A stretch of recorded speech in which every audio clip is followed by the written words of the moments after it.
Welcome to Approaching the Pros, the show where college football dreams meet the road to the big leagues. I'm your host, Andrew Woodruff, and I'm back to help break down the hottest prospects, the wildest trends, and the stories behind tomorrow's gridiron legends. Lace up, get hyped, and let's kick off another episode of Approaching the Pros.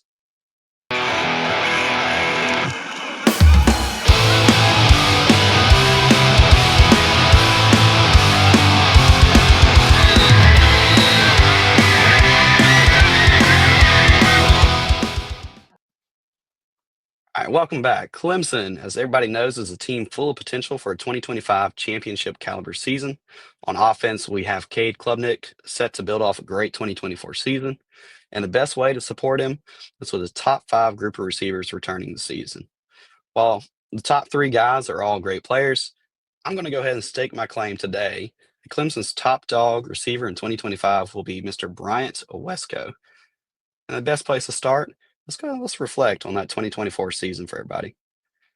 So if we're looking at this, let's go ahead and let's notice Antonio Williams had 100 targets, 75 receptions, led the team with 908 receiving yards and 11 touchdowns, which also led the group. He did play in all 14 games. He had 2.05 yards per reception, very respectable, with an ADOT of 10.2. Again, that's nothing wrong with that. His yak after each reception did come out to be 4.5, but he's being pushed by a couple of second-year guys now as true freshmen. TJ Moore has 71 targets, 45 receptions, had, I believe, his third on the team, 650 receiving yards with 5 touchdowns across the same 14 games played. Yards per route run was a 1.9, pretty respectable. ADOT is a little bit further down the field in the 12 range.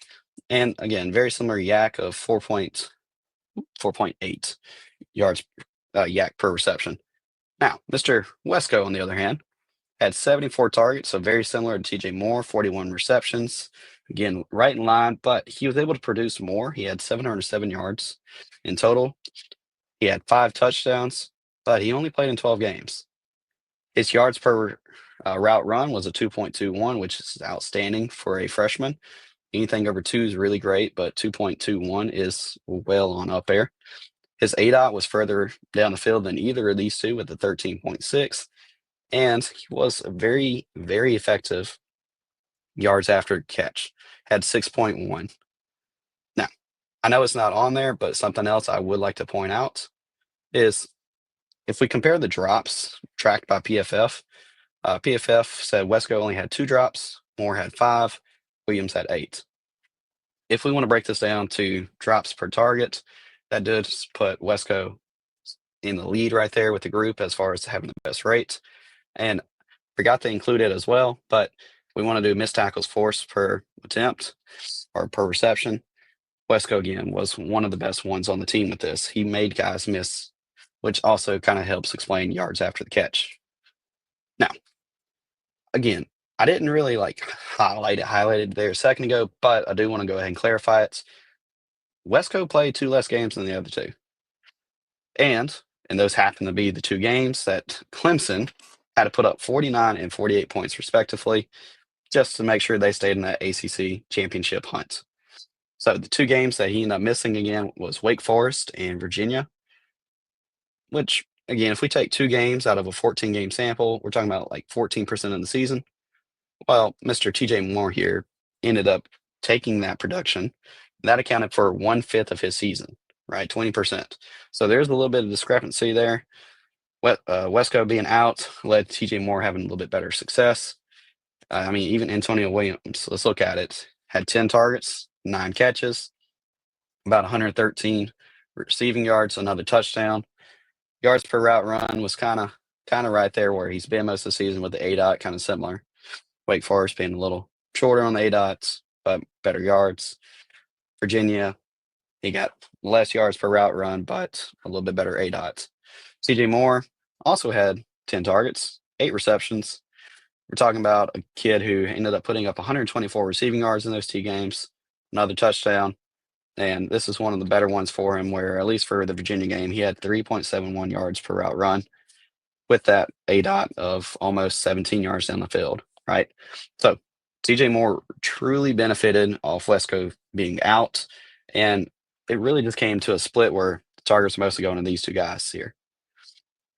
Well, that's really encouraging because even because Wesco missed that, if we look at his freshman results, I go through with my system called Approaching the Pros, and I track these kids from the time they leave high school to the time they hopefully approach the pros themselves, right? Entering the draft. I've got 617 receivers that I've already tracked their careers through the first year. Wesco, if we look at points per game in a PPR setting, finishes 35th out of 617. That's above where Antonio Williams was. That's above where TJ Moore was his last year. If we look at receiving yards on the season, his 700 plus receiving yards out of the same sample of 617 kids puts him at 19th of all time for me. So, I mean, top 20, top 36 for when it comes to points per game. He was involved, and he did this with those two still on the field for every single game. The other encouraging thing is I like to track it as basically what I call production scores. His high school recruit score factors in fantasy potential, factors in his own high school production because I believe in the stud theory. If you're going to be a stud in the NFL level, you got to be a stud at the college level. If you're going to be a stud at the college level, you were probably a stud at the high school level. And I go ahead and I do put a little bit into the recruits. What do they think in the services? That way, I have an unbiased, semi-unbiased. I'm sure there's some bias there with their systems, but I have basically a film score. I take what the recruiting services put them as, and I let that be part of the score, not a giant part of the score, but a percentage of it. That way, I get that film score where people are watching the film, they're going to see him in person, they're accounting for some of these athletic traits, which again kind of show itself already in the production side. But Wesco, getting back to him, his high school score was above 85. His year two score after this great first year already is above 90. Okay. In my model, that left only 44 names to work with. And so I kind of want to like walk y'all through this. What does that mean? What's that look like? Right? Where does it take us? Why does all this matter? Why am I wanting to talk about Wesco today as me saying he's a top dog? Well, let's break it down. I've took every single name that I had and I'm sitting there and just set it up into this 85 plus high school scores section, right? I see a lot of people hyping up Jeremiah Smith, Ryan Williams, TJ Moore, Cam Coleman when it comes to ADP. And I've even looked, the ADP is sometimes putting Wesco like a full round behind these guys. And I want to show these 77 names through these 5 steps. So a lot of this, you'll see more names more in the recent years. That's because I built a historical background. Said, all right, this is a good sample of guys who failed or succeeded, which way they go. Let's compare all these C2C guys I want to draft now. Where do their careers project? Well, if we take this, the first step to being successful is don't be a year 1-0. Camp Scan has done a great job setting up some basic guideline thresholds that freshmen need to meet in that first year. If they don't, their odds of NFL relevance drops drastically, right? Just because you pass it doesn't mean you're going to be a stud, but if you fail it, the chance of you being something special in the NFL is very small. So, step 2, well, that's just step 2, right? So, high school score was step 1, 85 plus. Step 2, don't be a year 1-0. You still got to produce, in my opinion, year 1 to an extent it raises your floor. So, if your floor was an 85, you came in just squeaked in as a high school score with an 85. I need to see it raised to at least an 88 or above. Now, some of these guys are already in the 90s, so at least they stayed above that 88. Either way, we start seeing the list shrink down. So the names in red have been canceled out, basically. The names that are left over are the guys who are still working with it. There is a couple of 2024 kids right here that we still see going. So entering year 2, for example, we got Jeremiah Smith, Ryan Williams, Ryan Wingo, Bryant Wesco, Draylon Miller, Micah Hudson, TJ Moore, and Malcolm Simmons, right? So we're talking about 8 kids just in 2024. Had a pretty good year 1. There's a couple in 2023. There's a couple in 2022 that go back this way. But let's keep it going. If in year 2, they still continue to produce, right? I raise the expectations, what I want to see on a per game level with these kids. I make it each thing I'm looking for worth a little bit more when it comes to points. If they're score at the end of year 2, going into year 3, stays above an 88, they get to stay in the model. It's already starting to knock off a lot of names here, and that's a good thing. So our 2024 kids, we don't know where they're going to be, but right now, if they were at least to stay above this, they're sitting in here with guys like Eugene Wilson, Evan Stewart, Antonio Williams. Those aren't the most exciting names right now, but if we look at some of the more NFL guys, Luther Burden III, Ted McMillan, Travis Hunter, Eugene Emeka Ibuka, Malik Neighbors, Xavier Worthy, Marvin Harrison Jr. There's some of the more recent guys that we're kind of excited about, right? You got Jackson Smith and Jigba part of this group. He's got a couple of classmates in his class I wasn't the biggest fan of. By the end of this, Keishawn Butte, Parker Washington, Marvin Mims. If we go back further, you've got David Bell, Garrett Wilson, Rashad Bateman, Seth Williams, Amon-Ra St. Brown, Jamar Chase, Rondell Moore, C.D. Lamb, T. Higgins, A.J. Brown, Christian Kirk, Calvin Ridley, right? If I go back as far as 2015. And I cut off a couple of the older guys right there because last step 5. So if their junior year, I raise the ceiling again, they still produce, got to stay at least an 88 or above. It knocked off some of those old guys, right? It even technically knocked off Calvin Ridley. It left Christian Kirk as the only 2015 kid. A.J. Brown was the only 2016 representative. C.D. Lamb was the only 2017. Rashad Bateman, Amon-Ra St. Brown, Jamar Chase, Rondell Moore, next class. So it just continued to cut out, right? The Jackson Smith and Jigba group, he's the only one left at this point. And I think it's great to see that because it just shows that the guys that I've already mentioned for 2024, they're on the right track. Wesco is part of that group that's on the right track. And I don't think he's going to stop producing. And since, again, I already said he's a plus 90, well, let me go ahead and show you, like, why does 90 matter, right? So let's look at this final college production score group that's above 90 overall. We're going to see this list quite the selection of talent, right? So we're going to have some floor. We're going to have some potential superstar ceiling in this group. Rondell Moore, in this group, we know he's super catchy. Wesco has already shown year 1, not the case. David Bell lacked the athleticism we like. I'll show you why in a second. I'm not worried about that with Wesco. Well, you also got these names in yellow. You hadn't already figured out the pattern right there. Sky Moore, Tank Dell, James Proche. We're all more your G5 guys. So that didn't really matter as much if you want to compare P4 versus G5, right? And I say P4, but there is some older P5 members with the old Pac-12 here as well. And I think it's just a really good way of showing this list that just focuses on guys who end their career with the 90 plus, right? So, for example, Justin Jefferson was not 85 plus out of high school. If anybody says he was, I would kind of question their method because he was a low 3-star. There's not a lot of film out there on him from high school, and his stats was very, very mediocre at best. So it's nice seeing, again, there is a lot of names here that we like. I mean, even Luther Burden III, his junior year, Mizzou as a whole, their offense took a step back. So he dropped out. He's just outside of it. But if we want to look at what this list has, notice these 14 names, and I'm just going to call them out.